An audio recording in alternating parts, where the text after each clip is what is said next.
talaga ang dapat pagtuunan ng pansin dito. Kasi kung first time ito, kamo, na bumaha ng ganito rito sa Bicol, bumaha ng Putek, ibig sabihin talaga dapat i-check na ng gobyerno natin kung ano na ba ang estado ng mga kabundukan natin diyan. Kasi baka mamaya napakarami ng mga illegal miners diyan, illegal quarrying, illegal logging. Yun ang problema nating malaki. Kasi sabi ko nga dapat talaga yung alam mo, bagamat napakaganda noong Senate inquiry, yung naging resulta, para ako, ayaw ko talaga na ganapin kagad yung Senate inquiry na yun. Sana mas inuna nila ito Correct. Kasi sa totoo lang, mas importante naman ito Yung war on drugs na yan ni PRD, kahit naman anong propagandang ilabas ng mga anti-Duterte, pati ng mga mainstream media, alam naman ng sambayan ng Pilipino na okay talaga at masaya naman talaga sila dyan sa war on drugs na yan. Sana hindi na natin masyadong pinrioritize muna yan kasi mas maraming nangangailangan ng tulong ngayon doon sa mga nasalanta ng bagyo. Tapos ito may parating na naman na bagyo. Ang dapat talagang inuuna natin mga boss, yung mga flood control system projects na ano na ba yung mga natapos, nasimulan, magkano na ba yung ginastos, ginamit, di ba? Di kaya talagang sinasadya nila na mag-ingay ngayon para maiwas, para dyan sila mag-focus para hindi mapag-usapan yung mga tungkol sa mga bagyo-bagyo na yan. Pwede. Kasi halos kadalasan ganyan nangyayari. Katulad nung kay Christine. Ang ginawa nila itong kay Quadcong. Tapos pangalawa naman, ito medyo may pag-iingay na naman yung mga buhaya sa gobyerno. Totoo. Nakikita ko na diversionary tactics nila para hindi mahalata yung incompetence ng gobyerno, yung hashtag nasaan si Inday na pinapakalat nila. Tsaka yung video ni Senator Robin Padilla na talagang nakalive siya na nakitang-kita ng buong Pilipinas na wasak lahat ng mga flood control. Grabe, no? Oo, at hindi po yung scripted. Meron nga nagsasabi, ewan ko na lang, baka talagang nananaginip na lang ata wasak kayo. Pero yung flood control. Wasak yung flood control. Kitang-kita nyo naman. Pero bakit parang ayaw nyo pang paniwalaan? Yung flood control, ang kinontrol ng flood. Binarak substandard, ibig sabihin. Sino bang Coach Oli, ang gumagawa ng mga infra? Nako. Dapat ang pamahalaan, executive department yan. Kasi pinagmalaki pa nga yan sa SONA. Hindi ko alam kung bakit ngayon nagkaroon ng bagyo. Ayaw pang tumino nitong mga ito at may parating na naman na bagyo. Siguro, talagang didikdikin tayo ng bagyo para itong mga ito umamin sa kanilang pagkakamali. Until now, hindi sila umaamin. Dinideny pa nila. Grabe na, ang dami ng namamatay, nasasaktan tungkol dito sa baha na ito. Sana naman, ngayon, alam nyo na may parating na bagyo. Sana, maghanda naman kayo ng maayos nang may silbi naman itong mga pinagmalaki yung flood control. At yun na nga, balik lang tayo doon sa sinabi ni PRRD na kung hindi ko yung mga kriminal na yan, sayang lang ipapakain ko dyan. So bakit hindi na lang sa mga sa mga nagugutuman? Yes. So dito ngayon, kukonek natin to sa hearing nila. Bakit hindi kaya tigil nyo na yung hearing nyo at yung ginagastos yan sa bawat hearing, ipamigay nyo sa mga nasalanta ng bagyo? Malaki daw yan. Meron tayong narinig. Ito, hindi na lang natin pangalanan kung saan hearing to. Pero balita ko, bawat daw umattend may bayad na tao dyan sa hearing, may 10 milyon na bayad. Naman pala pinapahaba yung mga hearing. Hindi ko sinasabi kung anong hearing yan. Ano yan? Ang pinakatanong pa Pwedeng dyan, hearing aid. ang pinakatanong pa dyan, yung 10 milyon na yan, saan kaya galing yan? Siyempre. Pera ng malamang. taong bayan yan. Pera ng taong bayan yan. Hindi naman- Kada isang umattend at bumanat, may 10 milyon. May jacket ilang pa. hearing na yan, siyam na. O di kung halimbawa, ikaw, Coach Oli, bumabanat ka, 10 milyon ka, di magkano na yung 10 milyon, 90 milyon na yun. 90 million. Yung siyam na hearing. Kung patuloy pa yan, May pang ka na. mahina ang 100 milyon. Again, taxpayers money ito, narinig lang natin. Hindi natin sinasabi kung saan hearing to. Baka So, wala naman pwedeng hearing dyan sa hearing Diyan sa fiscal. Pwede na naman. Pwedeng hearing aid. Kayo nang bahalang kayo nang bahalang kumonekta. Sino may kapasidad magbigay ng Pero ganong grabe talaga yung mga naririnig natin mga chika. Kaya pala, Patungkol dyan. Kaya talagang pinapahaba nila. Kita mo naman halos paulit-ulit lang naman yung paulit-ulit lang naman yung issues at saka tinatanong Well, Boss Dada, bago tayo mapunta doon, per hearing, di ba? Parang abogado, meron pa bang acceptance fee yan? Nako, mayroon pa ata eh. Hindi natin alam. Kasi balita ko, sabi nga nila, meron ng sweldo, may sweldo ng tinatanggap. Kada upo. May sweldo yung usual na sweldo na nasa batas.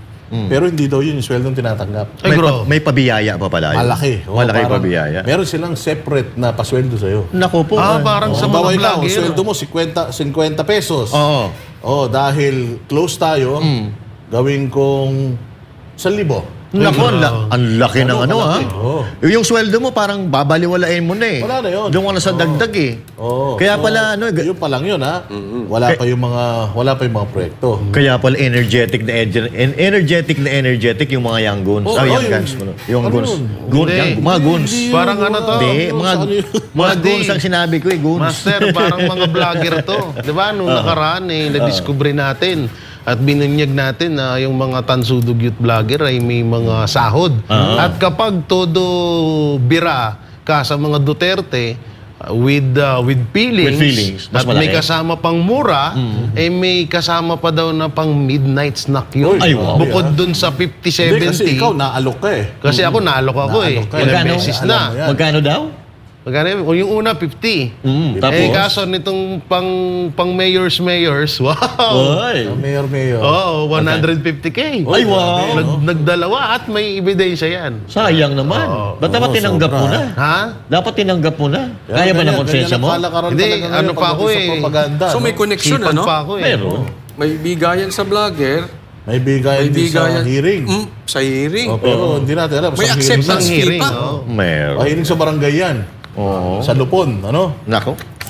Ayun na nga. Sino ba mahilig magbigay ng ayuda? Ay, ng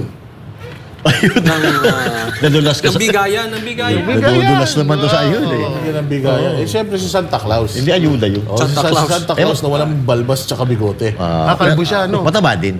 Mataba lang. Oo. Parang, pero, katulad ng sinasabi natin, pagdating sa Bagyo, di ba, pagkatapos ng Senate inquiry, kinamagahan, si PRD, nagpunta pa sa mga nabiktima ng nabiktima ng Bagyo, yung mga namatay. O ngayon, itong mga tanso, at saka yung mga vloggers na mga galit sa mga Duterte, binabatikos yun. Bakit? Kasi daw, pati daw patay, ginamit pa pang photo. Wow! Nako po. Sabi ko nga, siguro, gawain nyo kasi. Oo. Gawain kasi ng mga boss nyo. Saan ka naman makakita naman kasi? Yung presidente natin, nagpunta dun sa lugar kung saan hindi binabaha, naka-leather shoes pa. Correct. Sana man lang, ipakita man lang natin na pag nagpunta tayo, dun naman sa mga talagang nasa lanta. Yeah. Hindi yung pupunta kayo dun sa hindi naman nasa lanta para hindi madumihan yung mga gayak ninyo. Yeah. Yun ang kaibahan kasi ng mga Duterte. Tsaka ito, Boss Dada, no? Bakit magpo-photo op si PRRD? Tumatakbo ba siya sa Sakto. nasyonal? Bakit nagagamitin pagkakataon yan para magpasikat kung alam niya na mananalo naman siya sa Davao? Hindi, tsaka Batangas yan. Kaya nga, Davao siya tumatakbo. hindi naman siya Gunggong talaga tong Mga mga, bobo. Gunggong talaga tong mga propagandista ng Makakuha ba sila ng may utak? ang hirap pagtanggol nun. Aba, isipin mo, si PRRD, kahit sabihin niya, Davao, wag niyo ako iboto. Mananalo pa Mananalo rin. yan. Dito na lang Yung patay, pag pinuntahan mo, common na yung kung magpicture ka, at unang-una, hindi tumatakbo to si PRRD. Pero yung magpa-picture ka sa loob ng simbahan, medyo... nagdadasal ka, no? Nagdadasal-dasalan ka dun sa loob. Medyo Sabi ko nga, tagilid ako yung dun lumusong ka Mula maliwanag, nakalusong ka na. Meron kang rubber boat na hawak. Hanggang gabi, nakalusong ka pa din. Wow, grabe. Yeah. Para sa pa-picture. Yun Ito ang rin yun epal. Tsaka gawain na ni PRRD to, Master Noon pa. Judea Noon pa man. Noon pa Mayor pa lang gawain siya. na ni PRD to. Yan ang kagandahan kay PRD. Pumupunta talaga siya. Yung ngayon, pa-zoom-zoom lang Correct. Di ba? Tsaka ito mga partners, no? Ito ay hindi nila kayang gawin yung mga ganyan. Kaya, imbis na gawin nila, binabatikos na lang. Diba? Hindi nila kaya yan. Yung makipag-halubilo sa mga mahihirap na tao. Nakita mo na ba yan? Wala. Yung nanghihingi ng relo Pinahiya Oo. Oo. Yun nga mga namatay na yung unang bagyo na dumapo nung siya presidente. Namatay yung mga rescuers. Nanood ng karera. Di ba? Dugtungan ko yung sinabi ni Boss Dada kanina. Sabi niya, matagal nang ginagawa to ni PRRD. Mayor pa lang siya, ginagawa niya na. So hindi mo pwedeng questionin. Alam mo, parehas din to kay Pastor Kibuloy. Kaya hindi nila pwedeng questionin ngayon ang pagtulong. Kung tutulong man si Pastor Kibuloy, kasi dati niya nang ginagawa. Hindi katulad nung iba na tutulong-tulong kunwari ngayon, pero pag walang eleksyon, hindi mo mahanap, tapos bigla na lang lalabas pagka may eleksyon. Ang dami nagiging plastic ngayon. Ito, yan, kikita nyo. Matagal na tumutulong si Pastor Kibuloy. Sa katunayan, hindi nga siya tumanggap or hindi nga siya nagkaroon ng posisyon nung panahon ni PRRD. So wala sa isip niya yung politika na yan. Ang talagang nasa isip ni Pastor Kibuloy ay pagtulong. Alam mo, palagay ko, kung yan nga, nasa labas, baka nandiyan yan. Oo. Si Pastor? Malamang sa Baka malamang. nandiyan yan. Kasi Automatic talagang malapit ang malapit ang mga Duterte at lalo si Pastor sa pagkakawang gawa ano yan, balita ko nga hindi pa natin nadidiscuss ng komprehensibo yung 47 bills na ginawa ni Pastor Apollo Kibuloy habang siya nasa isolation. Meron na naman siyang may bago na naman siyang sulat na ipinadala sa atin. Yun? Oo. Tapos ito, mas malawak pa yung tawag dito, saklaw nitong panibagong gusto niyang mangyari para sa bayan. Ay, nako. Tsaka kagandahan dito, Boss Dada, mga partners, Jake o Jolly, no? Hindi lang iisang ahensya ang sinasakop ng mga gustong ipanukalang batas ni Pastor Apollo Kibuloy. Simulan natin sa droga hanggang sa korupsyon. Sa lahat, nasa ngayon ng gobyerno, may balak dyan itong si Pastor Apollo Kibuloy. Siyempre, iboto rin natin yung mga may kapareho na adhikain ni Pastor Apollo Kibuloy, which is yung galit sa korupsyon, galit sa droga, at galit sa mga, sa mga buhaya. Kasi kung boboto pa rin tayo ng mga dating mga buhaya, walang mangyayari. Kung hahayaan lang natin si Pastor Apollo Kibuloy lang mananalo, siyempre, medyo mahihirapan siya. Dapat may mga katuwang siya. Katulad, di Senator Bongo, di ba? Yan. Kailangan. Hindi, sa totoo lang, hindi ka naman magiging successful na senador kung wala ka talagang makasama doon sa mga proyekto mo. Kasi pwede mong i-align Halimbawa, si Senator Bongo, champion siya sa healthcare. Yeah. Yung panukala pagdating sa healthcare, pwede kayo mag-collaborate. Halimbawa, si Senator Bato naman, Senator safety. Bato naman, yes, peace and order. Peace and order. So yung mga plano, syempre alam din natin si Pastor Apollo Kibuloy, peace and order, insurgency, magkakadikit yan O di ba? So doon pwede siyang makipag-collaborate with Senator Bato pagdating sa peace and order. At yung iba pa na mga plataforma at mga panukala na ginagawa ni Pastor Apollo Kibuloy ngayon, pwede siyang humanap sa Senado ng makakasama niya. Makakasama niya na matino, yung walang korupsyon, syempre. Importante yun. At by the way, may-segue ko lang, sa November 16, meron pong tree planting activity. Ayan, National Tree Planting Activity na gaganapin po ang KOJC SMNI. Yan. Saan to? natin yan? Pupunta tayo dyan. Puntahan natin. Siyempre, kailangan pumunta tayo dyan. Ayan. So, alam naman natin, si Pastor Apollo Kibuloy, talagang nature lover ito. Yun. At katulad din ng lagi natin sinasabi na kung gusto natin na maging, kasi napuntahan na natin yung Glory Mountain Hindi lahat ng tao merong pagkakataon makapunta ng Glory Mountain. So, gagawin ni Pastor, yung Glory Mountain, ilalabas niya na sa Glory Mountain. Magkakaroon tayo ng malawakang pagtatanim ng mga puno. Kaya yan ang gusto niyang gawin sa Pilipinas. Napakaganda niyan. Kasi 'di ba, sa ngayon, nakita ko pinuputol yung mga puno sa mga highways. Pwede mo namang iwan yung puno tapos gumawa ka ng highway, di ba? Correct. Alam nyo noon na naasikaso na ni PRRD nung panahon ng Pangulo siya noon Yung mga namumutol ng mga puno. Ngayon, medyo naging maluwag kasi talaga Halos lahat naman sa totoo lang, illegal ho yan, di ba? Illegal yan, yung ginagawa nyo. Kaso, naging maluwag kayo ngayon.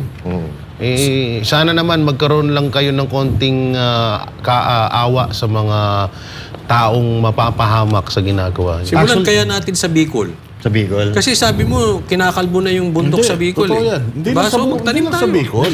Kasi pag naging senador ka, buong Pilipinas. Buong Pilipinas. Saklaw mo yan. Tsaka si Pastor Apollo Kibuloy, sa buong Pilipinas talaga niyan ipapa-implementa.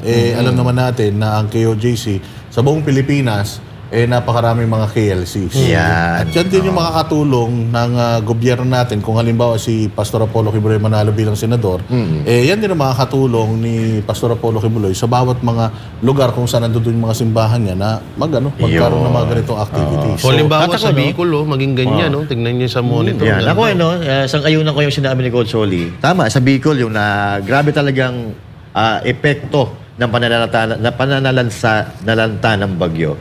So kung saan yung talagang nangangailangan, yun dapat ang inuuna. Tama yung ibig sabihin ni Coach Oli doon. So pero saklaw pa rin yan ng buong Pilipinas, pero uunahin talaga yung mas nangangailangan. Kasi ito pong tree planting, napaka-importante po nito. Dahil ngayon, nakikita natin, malawakan yung pagbaha. Buong Pilipinas na po binabaha ngayon. Hindi lang sa Metro Manila, hindi lang sa Bicol, pero buong Pilipinas na. So it's about time siguro na padamihin natin yung mga puno at talagang higpitan itong mga illegal loggers. Kasi grabe, kahit sa Bicol, pag umuwi ako ng Bicol, pag nag-aeroplano ako, may mga bundok dyan na kalbon-kalbo na at talagang sinusunog pa nila yung mga nag-uuling kasi. At maliban pa dun sa mga nag-uuling, meron dyan mga quarry. Pakisili po yan mga quarry. Baka mamaya wala pala mga permit yan at kung ito ay pinapayagan ng gobyerno. Kasi hindi ka basta-basta pwede magsira ng kabundukan kung wala kang rason at kung walang maayos na permit nang gagaling sa gobyerno. Kasi dito, palakasan na lang sa atin ngayon. Minsan Wala sila, hindi nila priority yan. Master Judea. Oo nga Dito priority na lang talaga nila dito. Politika, hindi nga nila priority yung mga mahihirap na kababayan natin. Correct. Paangatin yung buhay ng mga mahihirap na kababayan natin. Yan pa kayang, yan pa kayang nature. In Diba? short, pansarili. Oo. Talaga. At hindi lang dyan champion, si Pastor Apollo Kibuloy. Champion din yan sa pangangalaga ng welfare ng mga Yan. kabataan. Importante yan. Kasi sabi nga natin, ang kabataan ng pag-asa ng bayan, kung ang kabataan natin, gutom, mal-edukado, hindi abot kamay ang edukasyon, Yan. wala mangyayari sa bayan natin. Magkakaroon tayo ng malambot na susunod na henerasyon. Yan. Kaya Master Judea, ipakita natin tong balita na to. Buhay na walang kasing ganda, walang kasing palad. Iyan ang naramdaman ng ilan sa mga bataang binigyan ng pagkakataon ni Pastor Apollo C. Kibuloy ng Kingdom of Jesus Christ na makapag-aral sa Jose Maria College Foundation Incorporated at ACQ College of Ministries at dahil sa kabutihan ni Pastor Apollo, handa nilang ialay ang kanilang buhay upang panindigan ng katotohanan sa likod ng ibinabatong akusasyon laban sa muting pastor. Narito ang ulat ni Yuela Abunda. Malimit na natin naririnig ang mga katagang, ang kabataan ang siyang pag-asa ng bayan. Ngunit sa anong paraan ito may isa sa katuparan? Kalidad na edukasyon ang kinakailangan upang ang mga katagang nabanggit ay matupad. Ito ang nais ni Pastor Apollo C. Kibuloy na mangyari sa mga kabataan sa bansang Pilipinas. Kaya naman nagtayo at tinatag nito ang institusyon na Jose Maria College Foundation Incorporated o JMCFI at ACQ College of Ministries o ACQCM.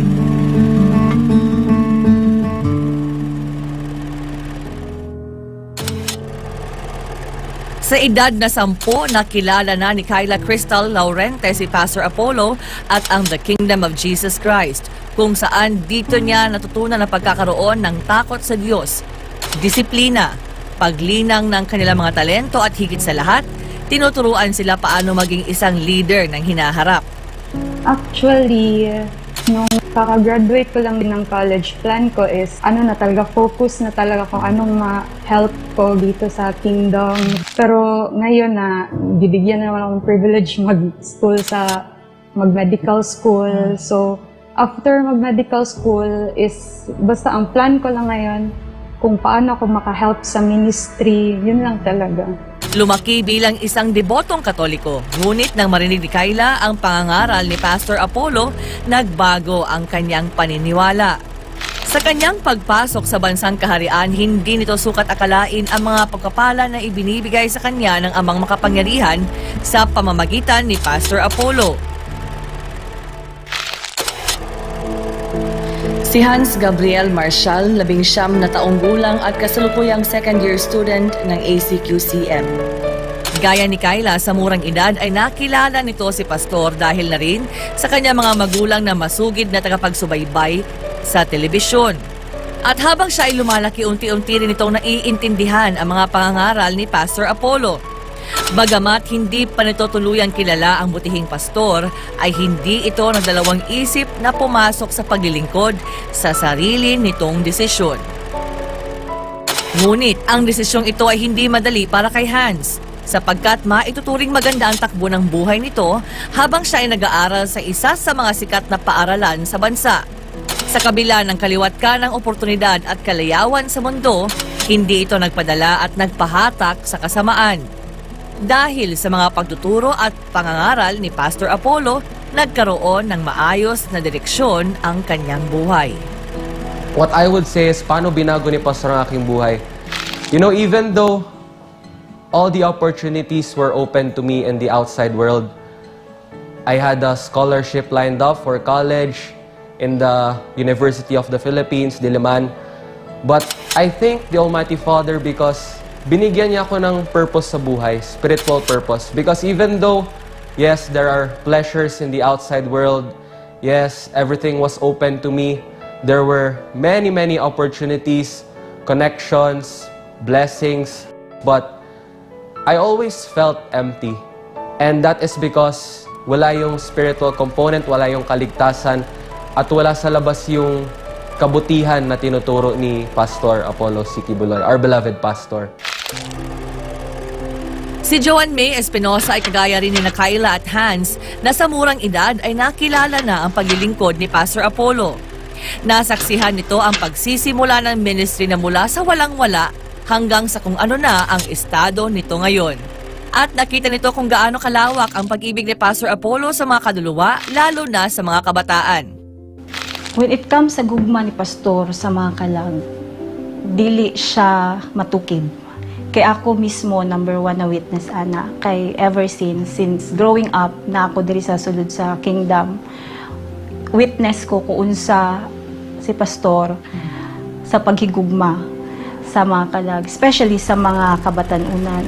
Kay nagdako ko nga every time nga naay birthday niya, siya mismo ang nag-birthday pero kami ang makareceive og regalo.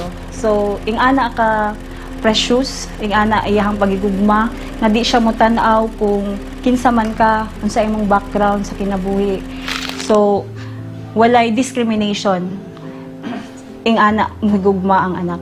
Kaya naman, sa kanyang sariling desisyon ay pumasok ito sa pagiging full-time missionary at na-assign ngayon sa Jose Maria College Foundation Incorporated bilang Associate Vice President for Academic Affairs. At ni kailanman, hindi nito pinagsisihan ang kanyang pagpasok sa bansang kaharian. Taong 1999 naman nang makapasok si Julie Gasapo sa paglilingkod. Isa siya sa mga nabigyan ng pagkakataon na maging scholar ni Pastor Apollo.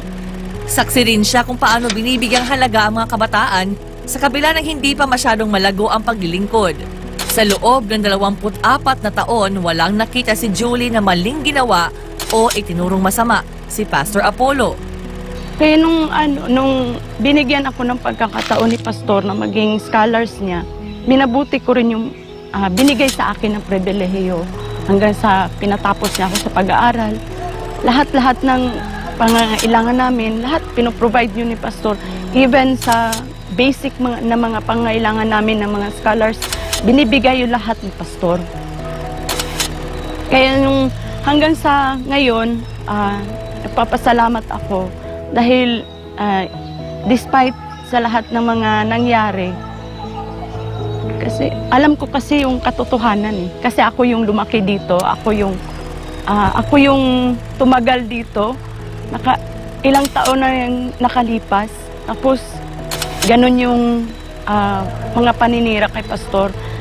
Kaya na ano ko rin sa sa sarili ko kasi nakita ko rin yung mga taong yun eh. Dumaan yun, pumasok yun dito, tinanggap, open hands, open arms. Tinanggap din sila ni Pastor. Kagaya ko, tinanggap din ako ni Pastor. Binago niya ang buhay ko. Kaya, hindi ko masukat akalain na magagawa nila yun kay Pastor. Isang napakabuting tao na walang ibang hangarin, kundi ang mapabuti rin ang buhay ng bawat tao. Ngayon, si Julie ay isa na sa mga tagapangasiwa ng ACQ College of Ministries. Kaya naman ganoon na lamang ang kanilang pagtataka sa mga ibinabatong akusasyon ngayon kay Pastor Apollo C. Quiboloy dahil kabaligtaran ang lahat sa kung paano nila nakilala ang butihing pastor. Sa mga nag-akusar kay Pastor, kay sana tahimik na lang sila sa mga false accusations na ginagawa nila. Kasi hindi talaga yun totoo. Kasi ako, kung totoo yun, maglabas ako. Kasi may family din ako may family sa labas na yung mga non-members. Tapos ginasabi din sa akin ng papa ko na mag-uwi na lang ako. Pero ayaw ko talaga kasi alam ko na totoo talaga to. Tapos yung mga false accusations, wala talaga. Sa mga issues na ginaatubang karon sa anak, sakit siya. Especially sa mua nga nakaila kong ginsang anak. Nagdako diri sa sulod sa gingharian. Naka-experience sa iyang gugma. So, sakit siya sa kasing-kasing kay dili ang anak. Kay kami nga diri nga since bata pa, number 1 na witness kung unsa ang kamaayo sa anak. Ang buhay nila sa loob ng bansang kaharian ay hindi nila lubos akalain na maranasan nila ang masaganang buhay, masaya at payapa. Kung hindi dahil sa kabutihan ni Pastor Apollo, ilan sila sa mga magiging sakit ng lipunan. Kaya naman handa nilang ipagtanggol, idepensa at panindigan si Pastor Apollo dahil alam nila ang totoo. Until I die. Garang ito na talaga, totoo na talaga to. Si Pastor na talaga ang way of salvation. Siya na talaga yung purest man na nakilala ko.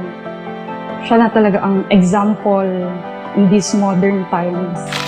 Sa tingin nyo ba, iaalay namin ang buhay namin para sa isang tao kung hindi kami naniniwala na siya ay mabuti, siya ay puno ng pag-ibig?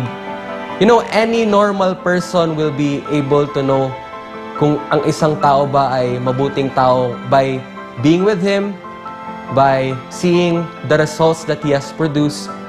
And hindi magiging ganito yung commitment ko na depensahan si Pastor up to the end of my life. If I did not believe in his teachings, if I did not believe that he was a good man.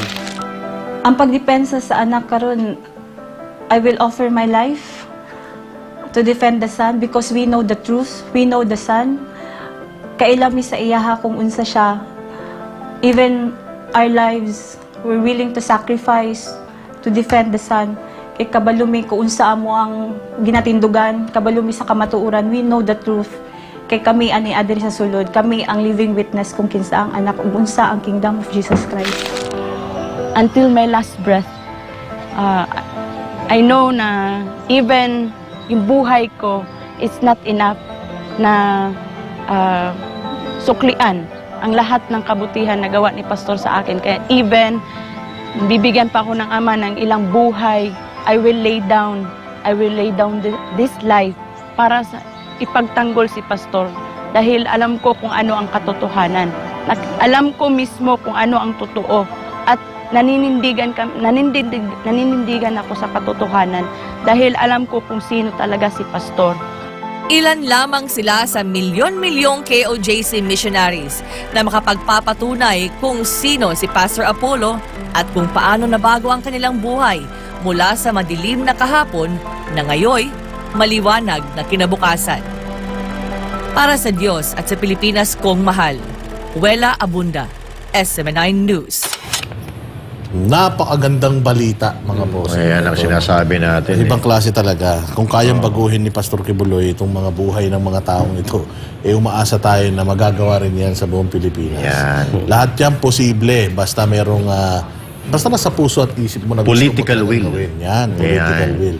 Tsaka tayo na experience natin yan. Napakaraming mga kwento. Sabi ko nga sa inyo mga boss, kung didinggin natin yung kwento ng bawat isang miyembro nila kung paano sila binago ni Pastor Apollo Kibuloy, hindi matatapos ang hindi matatapos ang Correct. isang taon. Actually, meron ng libro na ginawa para diyan Binigay nga sa atin yung libro na yun. Hindi ko pa nababasa. Hindi pa natin nasisimulan Oo. Pero ano pa lang yun, ilang mga tao Patotoo. pa lang yun na nagpapatotoo noong kung paano sila binago ni Pastor Apollo Kibuloy. Galing sila sa kumbaga complete turnaround talaga ng buhay nila simula nung sila ay sumama kay Pastor. Ayan. Tsaka ito nga, sorry. Ito nga yung sinasabi ko, na mas papaniwalaan natin yung mga revelasyon ng mga nasa loob ng Kingdom of Jesus Christ kaysa dun sa mga tiniwalag at doon sa mga umalis sa Kingdom Nation, no? So ito, yung nakita natin kanina, ito ay patotoo na mabuting tao talaga si Pastor Apollo Kibuloy. At itong nasa korte na kasi, kaya di na natin masyadong pwedeng pag-usapan. Pero kayo na po ang humusga. Sa sobrang dami na nagpapatotoo ng kabaitan ni Pastor Apollo Kibuloy, ikukumpara natin doon sa mga, hindi natin alam, nasa ibang bansa na. Ito, masasabi natin dito, yun lang. Coach Oli. Ganda-ganda talaga. Na-miss ko tuloy yung Prayer Mountain. Nakikita ko sa background Alam mo yung nakikita nyo yung mga napakaayos ng mga dahon? Totoo po yan. Actually, mas maganda pa yan pag nakita nyo sa personal. Mas ma-appreciate nyo. Totoo yan, ganyan. Kaya nga, long weekend ngayon, hindi kayo magpunta tayo doon, matulog ulit tayo sa Prayer Mountain. Pwede. Masarap dyan. Walang signal dun Ha? Walang signal. Para mapayapa. Sa bagay. Kasi sama natin si Sir Carlo. Oo, pwede. Napakaganda talaga ata. Alam mo, isipin mo kung magagawa ni Pastor Kibuloy, gaya ni PRRD, yung ginawa sa Davao, ginawa sa buong Pilipinas. Same thing with Pastor Kibuloy. Yung ginawa niya sa KOJC at sa Davao, pwede niyang magawa sa buong Pilipinas. Oo, nasimulan na Kaya Tsaka hindi natin. Kaya kitang-kita mo kitang-kita mo na talagang matindi ang matindi ang propaganda laban kay Pastor Apollo Kibuloy kasi malakas. Sabi mo Coach Oli, di ba? Pumaparehas na Halos pumaparehas na siya sa top 5. Talagang pumapasok na siya Simula nung siya ay nagpakita ng kanyang interes sa pagiging isang senador. Lalong-lalo na kapag inilabas na natin yung mga plataforma niya, mantakin mo 47 bills na yung ginawa niya. Hindi pa siya nagiging senador. Kaya ako, excited na ako na magkaroon ng debate. Dahil, siguro, tsaka ngayon, pagka halimbawa nagtanong tayo sa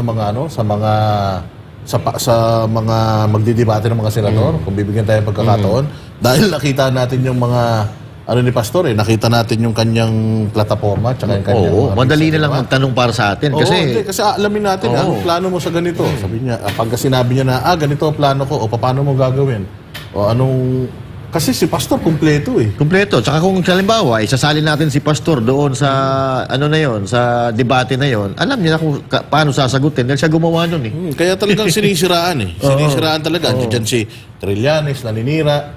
Diyan kasi kapag siniraan mo ang Duterte, pati si Pastor sinisiraan mo na rin. Di ba, Jay Guevara, mayroon nga kayong balita. Mayroon daw sinasabi itong si Trillanes na ipinasa niya na yung script ng Senado sa ICC. Diyan, di ba? Pero ang isa lang masasabi ko dyan kay Trillanes, wala kaming pakialam.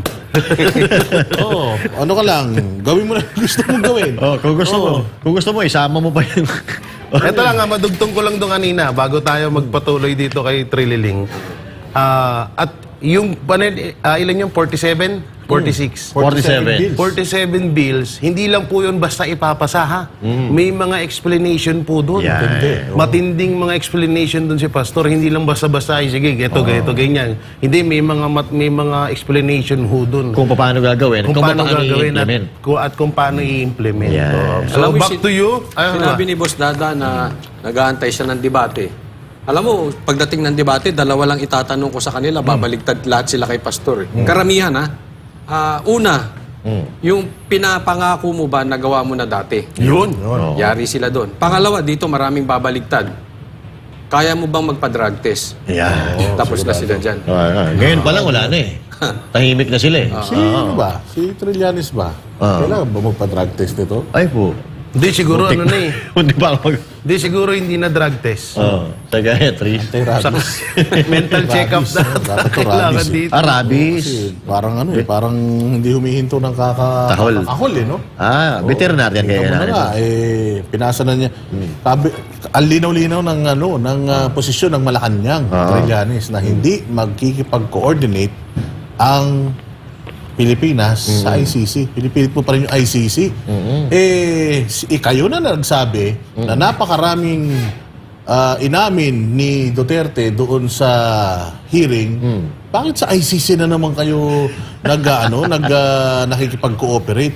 Dito sa Pilipinas, simulan nyo na. Yan. O kami na nga ang humahamon sa inyo na simulan nyo nang magsampa ng kaso laban kay Duterte dahil ang huhusay nyo naman, sinasabi nyo naman na marami siyang inami. Si Ping Lacson din. Sinasabi din ni Ping Lacson na si Risa Ontiveros lang daw ang senador na nanindigan. Nanindigan. Sinabi din nung sinabi din ng ibang mga congressman na si Risa Ontiveros lang daw yung nagtanong. Hindi naman daw nagtanong yung iba. O ano masasabi niyo diyan, mga partner? Well, ito namang mga banal-banalan eh, no? Banal-banalan kayo, mga ma'am, mga sir, no? Baka lumagpas kayo dyan sa langit sa sobrang kabanalan ninyo. Tayo po, hindi po natin ini-encourage yung pagmumura. Pero, etong nangyayari sa bansa natin, talagang mapapamura kayo. Ano ba? Etong mga kumokontra or galit na galit sa pagmumura ni PRRD, kayo ba ay nakagawa na ng paraan sa Pilipinas para hindi mapamura ang mga tao? Yung palamura na yan, alam nyo sa sarili nyo kung ano ang naging ambag sa bansang Pilipinas. Yung nagawa ng matanda na yan na palamura, nagawa nyo ba? Yun ang katanungan. Kayo puro kayo kiyaw-kiyaw eh. Puro kayo wak. Banal-banalan kayo, desentihan. Hindi namin kailangan ng mga disente. Ang gusto namin, yung magbibigay sa amin ng katahimikan, kapayapaan, at kahit papaano konting kasaganaan dito sa Pilipinas. Diba? Etong matandang to na si Duterte, yan, siya nagbigay sa amin noon. Kayo, ano ba pwede nyo iambag sa amin? Ganun na lang. Maniniwala kami sa inyo. Yun. May lang ako doon sa sinabi ni former Senator Panfilo Lacson. No? Na sinabi niya na si Risa Ontiveros lang daw ang nagtanggol sa dignidad ng Senado. May papaalala lang ho ako sa inyo, no? Panfilo Lacson. Paalala lang po na si Risa Ontiveros po ang sumira ng dignidad ng Senado. At yung sinasabi niyong siya yung nagtanggol ng dignidad ng Senado, parang napakalabo ho nun. Coach Oli? Alam mo yung patungkol dito sa ICC, at meron tayong nadinig na balita about dito Yung nabanggit kanina ni Boss Dada na hindi raw makikikooperate ang presidente o ang gobyerno o ang DOJ, hindi magbibigay ng materials dito sa ICC. At ang nabalitaan po natin dito ay kaya po pinilit nila magkaroon ng Senate hearing. Kasi pansin nyo, yung mga binibitawan na ipinasa ni Trillanes sa ICC, ayun po ang pilit na idinidiscuss nitong ICC, nitong sa Senate at saka sa Quadcom. Bibigyan nila ng bunganga itong sinabmit ni Trillanes sa ICC. So sa madaling salita, kunwari hindi sila makikikooperate pero kukuhanin yung transcript sa hearing at yun ang ipapasa sa ICC. So sa madaling salita, may plano po. Sa katunayan, meron tayong nabalitaan na habang nga daw naghihiring, ito'y sabi, di umano, habang naghihiring dyan sa Quadcom, ay nasa kwarto po si Trillanes. Andyan po siya. Talaga? Ano ginagawa niya doon, Coach Oli?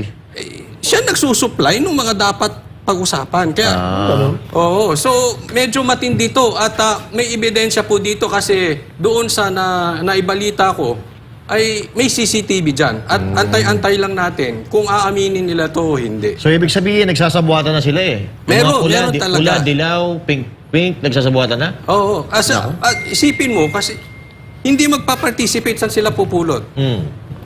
Ngayon, na-discuss. Then yan ngayon. So talagang isusunod-sunod na po ito, yung impeachment kay BP Sara at lalo na itong pagpasok ng ICC. But anyway, in any case, sinabi naman ni PRRD, sa akin yung isisi lahat.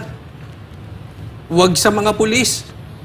Ako may kasalanan. So antayin natin, but alam ko, ang taong bayan ay susuporta kay PRRD kung sakasakali mang itong maitim na plano nila ay magtagumpay. Duda lang kung ito ay di umano may katotohanan. Bakit may partisipasyon itong nasa Quadcom? Diba? Alam nyo, may isa akong nakikita dyan. Kasi kung isipin nyo, si Trillanes, todo suporta sa ICC. Tapos yung Malacanang, todo tangge sa ICC. Hindi kaya palabas lang to? Kasi hindi naman din kikilos si Trillanes nang wala ding basbas yan. Hindi ko nga alam kung sino yun. Pero mapapaisip ka na tanggi sila ng tanggi, tapos sulong ng sulong si Trillanes dyan mapatungkol sa ICC. Hindi kaya ginagamit lang to si Trillanes para yung galit ng taong bayan ay mapunta sa kanya at maiiwas naman dun sa kabila.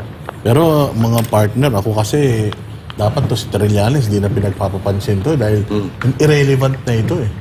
Wala nang, kumbaga sa wala nang kwenta to sa bayan natin eh. Sa bagay. Pero kasi si Trillanes, ugali niya na yun eh. Lalo't sapaw sila ni PRRD ngayon. Kaya laging gusto niyan laging umepal. Hindi nga siya nagtagumpay nun eh. Hindi nga siya nagtagumpay nun na nasa likod niya yung militar eh, lalong-lalo pa ngayon. Kaya Caloocan, naku po. Kaya ako, para sa akin, dapat to Trillanes, hindi na natin to masyadong pinapansin. Ito si Lacson ang dapat na pinag-uusapan natin dahil tatakbo to eh. Kaya nga pala, ito yung galit din to sa kay Bongbong Marcos noon. Pero sabay-sabay silang tumatakbo ng presidente, ang dami rin sinasabi nito.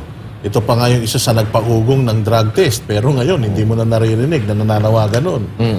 Diba? At tumakbo pa sa partido ng administrasyon. Kasi lumalabas sa sinasabi ni Pampilo Lacson na parang sinira daw ni dating Pangulong Rodrigo Duterte yung Senado. Kung siya nandoon, baka ganyan din ang naging niya.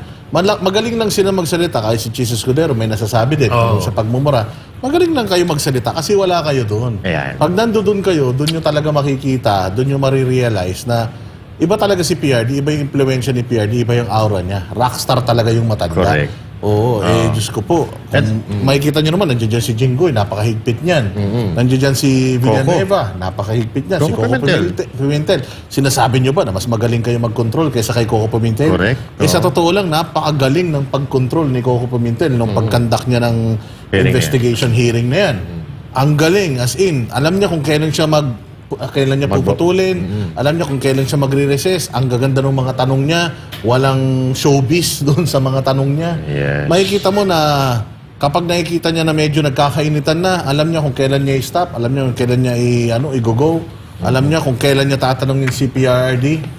Kaya masasabi ko na talagang bagamat itong si Coco Pimentel hindi kaalyado ni PRD, nakita natin talaga na fair. Yung respeto nandun. Oo, tsaka hindi rin basta-basta yan. Hindi nyo maiintindihan. Sabi nga ni PRD, hindi nyo maiintindihan kasi hindi naman kayo naging presidente. Correct. Pag naging presidente na kayo ng Pilipinas, maiintindihan nyo na. Hindi kaya nasaktan dun hindi ka tinamaan din dun si Lacson doon sa sinabi ni PRRD. Kaya siya hindi nagkomento siya talaga magiging presidente ever.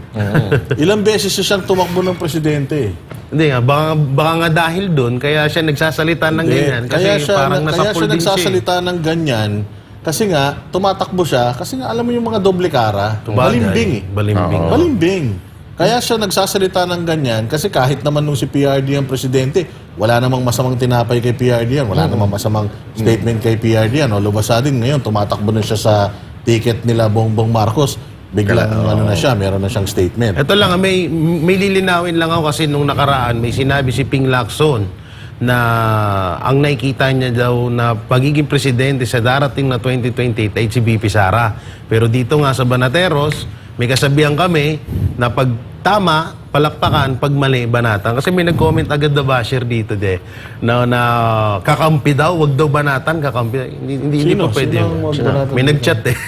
Sino kakampi? Wala naman tayo Si Ping nag-uusap. Lacson daw. Hindi si ko Ping namin Lacson? naaway. Paano natin nakikita? Hindi, ang kinukomentuhan natin dito, yung statement niya na na parang Walang personalan. tinotoy ni PRD yung Ang hearing. Senado. Hindi, sobrang galang nga ni PRD. Sorry pa nga ng sorry si PRD.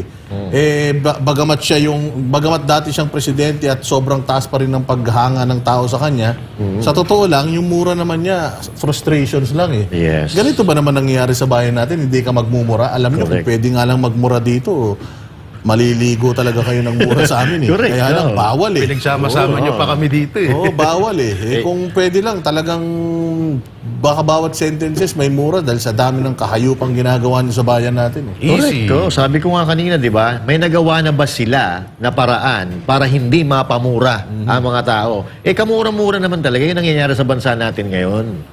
Yun ang pinupunto namin dito. Sino pa ba Kaya, yung sinasabi? Si Lacson, Trillanes, sino pa? so far, yun, Ito si Cheese naman. Escudero. Yung sinabi naman ni Cheese, para sa akin. Sa susunod, kung sakali, pero malamang hindi na. Pero kung magkaroon ng part 2 at pumunta ulit dyan si PRRD, umattend ka. Tapos pag nagmura, saka mo sitahin. Kaya Tingnan ko pa-content kung mo. kaya mo. Di ba? Ganun lang yun eh. Andiyan dyan na nga si nandiyan dyan na nga si Ontiveros eh. Oo. Alam mo ba kung gusto nung gawin ni Ontiveros, kung nakikita lang ni Ontiveros na kakampi niya yung mga tao ron, pinakontempt niya yan. Correct. Oo. Kaya lang nakikita niya eh. Teka, parang pati yung mga nanonood sa Senado, pinalakpakan si PRD. Paano mo i-contempt yun? Yan. O kaya ang ginawa na lang ni Risa Ontiveros, Kumontra na lang. binaboy na lang, ano na lang niya, pinipilosopo na lang niya si PRD. Yes. Akala niya magfo-fold si PRD. Kawawa. Pumalag. Lalo, siya nagigawa. Lumaban. Bumaliktad eh. Oo. Baliktad eh. Yung mga pati sinabi niyang ayaw niya mapunta sa impyerno, hihilain daw siya ni Oo, PRD sa impyerno. Wala siyang kawala eh. No? Hilahin kita, ma'am. Oo. Sa ito na lang kay Senator Cheese Escudero, no? Wala ka naman doon. Dami mong hanas. Ang dami mong ebas, wala ka. Sana umattend ka para doon mismo, on the spot, masabi mo or kinontra mo si PRR sa pagmumura niya. Naku naman. Puro tayo ganyan eh. Di ba? Pag sa interview, sa radyo, sa TV, ang gagaling natin. Pero sa actual, wala naman tayo doon. Nga. Pero pag tama palakpakan, pag maliban natin, okay. So far, in fairness kay Senator Cheese Escudero, patas siya doon sa mga inamin, di umano ni PRD sa hearing.